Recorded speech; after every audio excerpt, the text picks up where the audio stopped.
Halo sobat, kembali lagi di channel favorit Anda pecinta bola. Di mana lagi kalau bukan di Bolasiana. Kami akan menginformasikan berita dari dunia sepak bola secara lengkap dan terkini. Sebelum kita simak ke videonya, jangan lupa tekan tombol like, subscribe dan tanda loncengnya. Agar kami lebih semangat lagi dalam menyajikan tayangan untuk kalian semua. Dan jangan sampai ketinggalan tayangan dari kami agar terus update seputar dunia sepak bola. Terima kasih sobat, langsung saja yuk kita tonton video selengkapnya.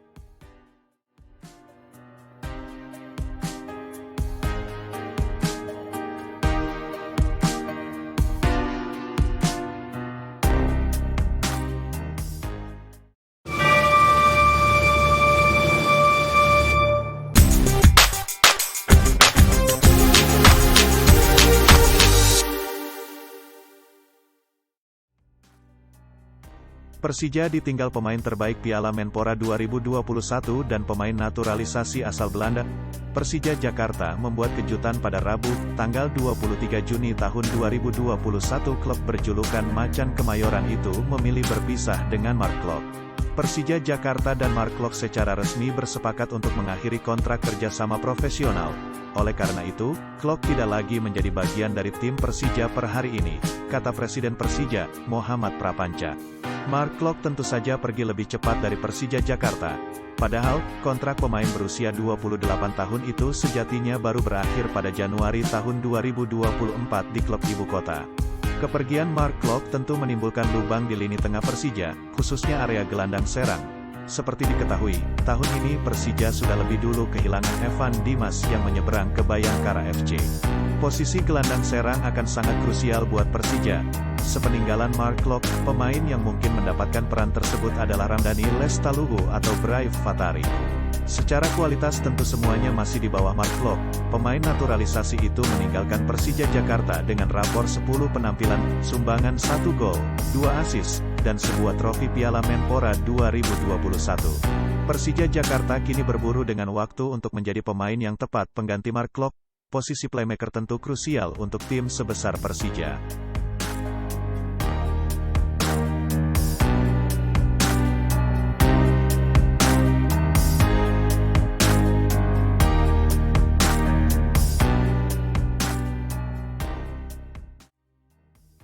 Timnas ditantang Guam atau Taiwan dalam babak playoff. Jadwal undian playoff kualifikasi Piala Asia 2023 sudah dirilis. Rencananya, tim nasional Indonesia akan mengetahui siapa lawan mereka di playoff babak ketiga kualifikasi Piala Dunia 2022 zona Asia pada Kamis, tanggal 24 Juni tahun 2021 pukul 14 waktu Indonesia Barat. Dalam undian yang dilakukan di AFC House, Kuala Lumpur, Malaysia itu, Timnas Indonesia akan menjalani drawing bersama 3 tim lain yakni Kamboja, Guam dan Taiwan.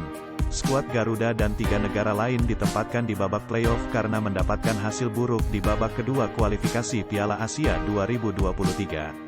Timnas Indonesia dan Kamboja hanya mendapatkan 1 angka, sedangkan Guam dan Taiwan sama sekali gagal mendapatkan poin di babak kedua kualifikasi Piala Asia 2023. Karena itulah dalam pengundian nanti, Timnas Indonesia ditempatkan di pot 1 bersama Kamboja. Sementara Guam dan Taiwan ditempatkan di pot 2.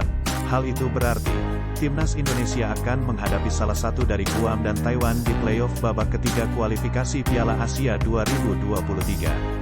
Babak playoff sendiri akan digelar kandang dan tandang.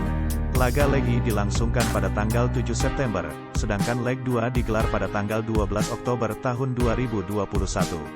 Jika Timnas Indonesia tersingkir di babak playoff, langkah skuad asuhan Shin Tae-yong untuk mentas di Piala Asia 2023 otomatis tertutup. Sementara itu, jika memenangkan laga playoff, mereka akan lolos ke babak ketiga kualifikasi Piala Asia 2023. Hal itu berarti, ada 2 tim dari babak playoff yang lolos ke babak ketiga kualifikasi Piala Asia 2023. Mereka akan melengkapi 22 tim yang lebih dulu lolos ke babak ketiga kualifikasi Piala Asia 2023. Berhubung lolos melalui babak playoff, tim pemenang akan ditempatkan di pot 4.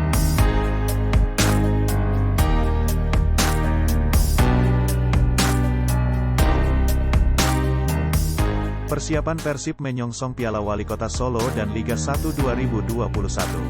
Laga uji coba antara Persib Bandung dan Sriwijaya FC yang digelar di Stadion Gelora Bandung Lautan Api, Rabu, tanggal 23 Juni tahun 2021 berakhir imbang tanpa gol.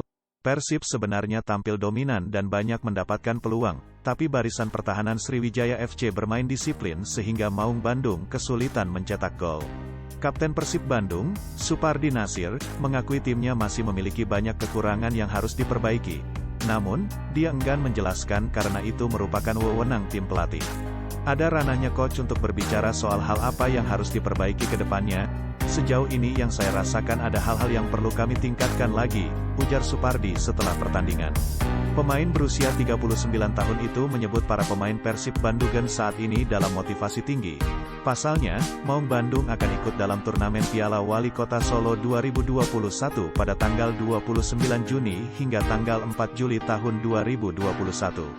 Menurut Supardi, turnamen Piala Wali Kota Solo sangat penting untuk mengukur kekuatan timnya setelah menjalani latihan selama 4 pekan. Dia berharap Persib meraih prestasi terbaik dalam turnamen tersebut. Ini turnamen, tapi apapun namanya bagi Persib itu tetap sesuatu hal yang serius. Kami anggap turnamen ini sebagai tolok ukur kemampuan pemain, seperti sampai di mana kami bisa memenangkan permainan, termotivasi juga untuk membawa pulang trofi, tegas Kapten Persib Bandung itu. Pada laga pertama di Piala Wali Kota Solo 2021, Persib Bandung akan menghadapi lawan berat, yaitu Arema FC. Laga tersebut akan digelar di Stadion Manahan, Solo, Selasa, tanggal 29 Juni tahun 2021. Ketika disinggung mengenai kekhawatiran mengalami cedera dalam turnamen tersebut, Supardi Nasir menegaskan itu sudah menjadi perhatian utama tim pelatih. Selalu mengingatkan untuk berhati-hati dan menjaga keselamatan.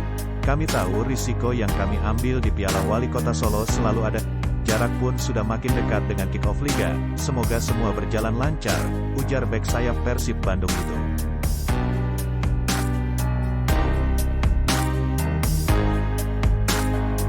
Ex-timnas Italia nostalgia dengan fanatisme supporter Indonesia, mimpi indah jadi nyata main di Jakarta lagi. Marco Motta mengaku sudah menginginkannya sejak Januari tahun 2020. Ia memiliki rencana untuk pergi ke Asia demi mencoba tantangan dan pengalaman baru. Saya sangat menghargai benua dan budaya ini, dan menjadikan tujuan selanjutnya. Setelah mendapatkan tawaran dari Persija, ia ingat ketika berada di Jakarta pada 2014 bersama Juventus, kemudian ia mantap untuk bekerja sama dengan klub ibu kota itu, dan ia mengatakan bahwa sangat bahagia di Persija. Saya tidak tahu banyak tentang Indonesia, saya hanya ingat ketika Juventus bermain melawan ISL All Star. Saya ingat atmosfer yang sangat indah dan sekitar 80.000 orang di stadion, lapangan indah, Stadion Gelora Bung Karno yang kelak menjadi rumah saya, hanya inilah yang saya ketahui. Tetapi, setelah itu, pemikiran saya benar terhadap Persija, Indonesia, dan The Jackmania. Mungkin ini adalah satu di antara perasaan yang paling indah di dunia, ujarnya. Kesan pertama tentang sepak bola Indonesia ada pada 2020. Sebab saat itu merupakan tahun sulit untuk sepak bola, termasuk Indonesia. Ia melihat semua klub mempunyai ide dan pemain bagus, hampir semua pemain banyak berlari dan bertarung. Itu adalah sesuatu yang sangat disukai oleh Marco Motta. Pemain yang sudah berpengalaman tersebut mengaku sangat antusias dengan destinasi baru dalam karirnya di Persija, serta merasa ini menjadi tantangan baru setelah malang melintang dalam persepak bolaan Eropa.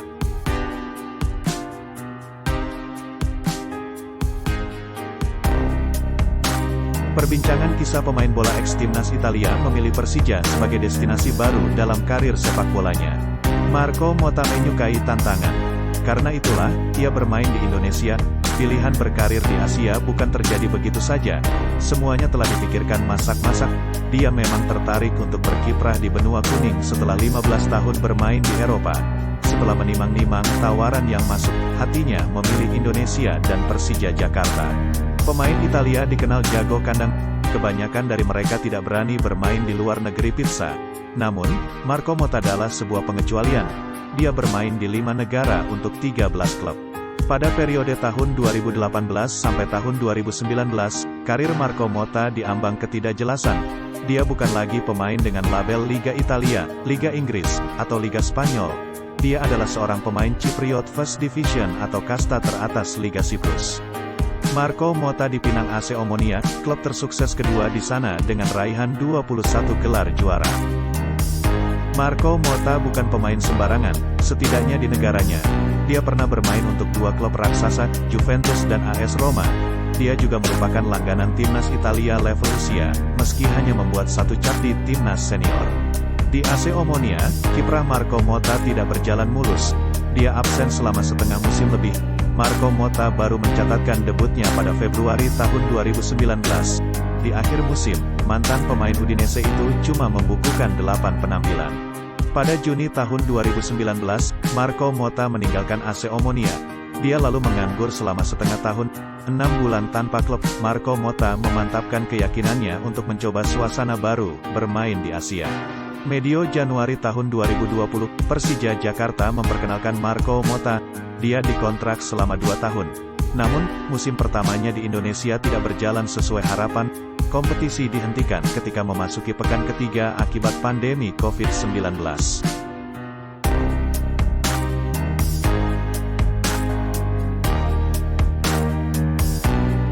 Oke, itulah tadi berita terkini seputar dunia sepak bola. Terima kasih sudah menonton, see you next video. Bye-bye sobat.